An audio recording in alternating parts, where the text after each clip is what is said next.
Magandang araw sa inyong lahat. Ako nga pala si Gray, isang mag-aaral ng Pan Pacific University.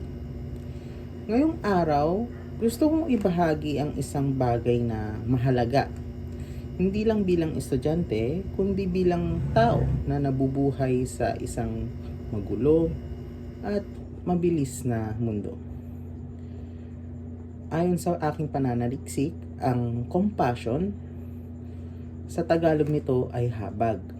So, ano nga ba ang habag? Pag-usapan natin ang habag o compassion. Ano nga ba ang habag? Para sa akin, ang habag ay higit sa pagkaawa. Ito ay malalim na pagkaunawa sa nararamdaman ng iba. Kagaya ng ang sakit nila, ang hirap nila, kasama ang taos-pusong kagustuhang tulungan sila. Yun. Ito ang malasakit na may aksyon. Ito ang kabutihan na hindi lang iniisip, kundi ginagawa rin. Ito ang nagsasabing, nakikita ko ang pinagdadaanan mo. Gusto kong makatulong. Lahat tayo ay may kakayahang maging mahabagin. Pero madalas, nakakalimutan natin ito. Bakit nga ba? Isa dyan ay dahil abala tayo. Abala tayo sa pag-aaral, sa pagtatrabaho, at sa sarili nating mga problema, mga family problems, ganun. Minsan, sa sobrang focus natin sa sarili, nakakalimutan nating makirami sa iba. Kagaya nito, may ikikwento ako. Noong nagkaroon ng malakas na bagyo, kagaya ngayon, kagaya nung kamakailan, last week, lubog sa yung bahay ng kapitbahay namin. Syempre, kami medyo ligtas, ganun. May mataas yung lupa, ganyan. Pero nakita ko paano yung mga tao sa paligid namin na nagtulong-tulong. Kahit yung hindi nila kakilala, ganyan. Nagbigay sila ng onting lupa, ganyan, para umangat lang yung lupa, yung daanan nila, para hindi sila mabaha. Ganun. Meron ding nagbigay ng mga onting bigas, ganyan. Kumbaga, walang kapalit, walang kaplastikan, yun ang habag. Yung kusa kang tumutulong kasi ramdam mo ang pinagdadaanan nila, ganyan. Pero hindi lang sa kapwa yung pinapakita ang habag, pati sa kalikasan, kagaya niyan. Kapag nagtatapon tayo ng basura kung saan-saan, o sinasayang ang tubig, o hindi pinapansin ang climate change, ganyan, yan ay kawalan sa malasakit. Naalala ko nga, nung elementary ako, sabi ng teacher ko, bawal magtapon ng basura dito sa school ha. Kaya natuto akong magtago ng mga basura sa bag ko, na hanggang ngayon, bit ko ngayon. Hanggang ngayon college, bit ko yung aral na yun. Hindi lang sa mundo, kundi sa mga taong maapektuhan nito. Lalo na ang mga mahihirap at walang kakayahang protektahan ang sarili. Ang pag-aalaga sa kalikasan ay isang anyo rin ng habag o compassion.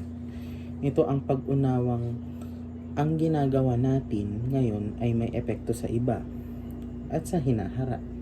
Kumbaga sa English ay consequences. Kaya kapag tayo ay nagsasagawa ng clean up drive, ganyan, magtatanim ng puno o simpleng pagre-reduce ng plastic, aminin natin hindi tayo pumupunta kasi nga nakakapagod nga, may mga sarili-sarili din tayong pinupuntahan. Pero mas maganda yun, mas magandang action na yun, kasi pinakamadaling action na yun para maging habag o magkaroon ng compassion sa kalikasan. Yun ay gawa ng pagmamahal na rin. Yun ay gawa ng habag o compassion. Ngayon naman, pag-usapan naman natin yung communal discernment o sama-samang pagninilay at pagdedesisyon. Medyo malalim nga pakinggan, no? Pero simple lang yan. Ang communal discernment ay ang proseso kung saan ang isang grupo ay nagsasama-sama, nag-uusap-usap, at nag-iisip kung ano ang pinakamagandang desisyon para sa nakakarami. Parang bayanihan na ba? Ganyan. Hindi lang ito simpleng pagboto, ito din ay base sa mga pagpapahalaga ng katotohanan, paggalang, at syempre, habag o compassion.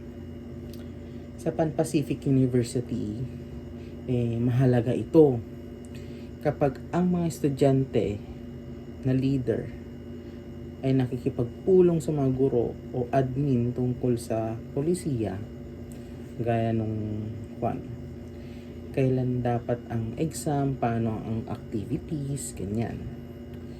O kung eco-friendly ba ang isang proyekto, gano'n. Yun ang halimbawa ng communal discernment. Halimbawa, may proposal na alisin ang paggamit ng mga single-use plastic sa kantin. Ganyan. Hindi lang dapat tanungin kung oo o hindi lang dapat. Dapat ang itanong talaga natin dyan, o magsaliksik tayo dapat, sino ang maapektuhan? Kaya ba ng mga estudyante bumili ng reusable or mga tumblers na mahal, ganyan? Paano natin matutulungan sa pagbabago? Mga ganitong tanong o ganito nagiging makatao sa ang desisyon natin. Kumbaga may malasakit ba? May pagkahabag o compassion. Ganito din dapat natin pinapairal ang habag sa mga policy o action natin. Kapag may habag o compassion ang mga desisyon natin sa buhay or mga simpleng desisyon lang sa school, may malasakit, ganyan. Hindi lang ito tungkol sa tama o mali, ganyan, kundi sa mabuti at makatao rin ito. At kung mas maraming grupo ang gagamit ng ganitong approach or ganitong pagsasanay, ganyan, hindi lang sa paaralan kundi sa buong komunidad ang maapektuhan. Mas magiging maunlad, mas magiging makatarungan ang mundo, ganyan. Sa mga ganitong paraan kasi, sabay-sabay nating binubuo ang kulturo ng malasakit. Kaya isang komunidad na hindi lang nag-iisip, kundi nakikiramdam sa at kumikilos. Ngayon, paano nga ba tayo makakagawa ng mas mahabaging mundo or compassionate world? Siguro sa mga simpleng bagay. Magsimula tayo sa mga galang at pakikipag-usap. Kasi naniniwala ko na kapag magaling kang makipag-usap, magaling kang makipag-approach, yun, makakamit natin yung pagiging compassionate or mahabagin mundo. Makinig ng walang paghuhusga, ganyan. Kasi tumutulong ng hindi naghihintay ng kapalit, ganyan. Yung mga ganyang mga action kasi, lumalalim ang pagiging habagin, o compassionate natin sa mundo. At higit sa lahat, makikiisa sa layunin ng komunidad, ganyan. Dito na din pumapasok ang papel ng Pan Pacific University. Hindi lang tayo tinuturuan dito na pumasa sa exam, ganyan, pero tinuturuan tayong maging tao.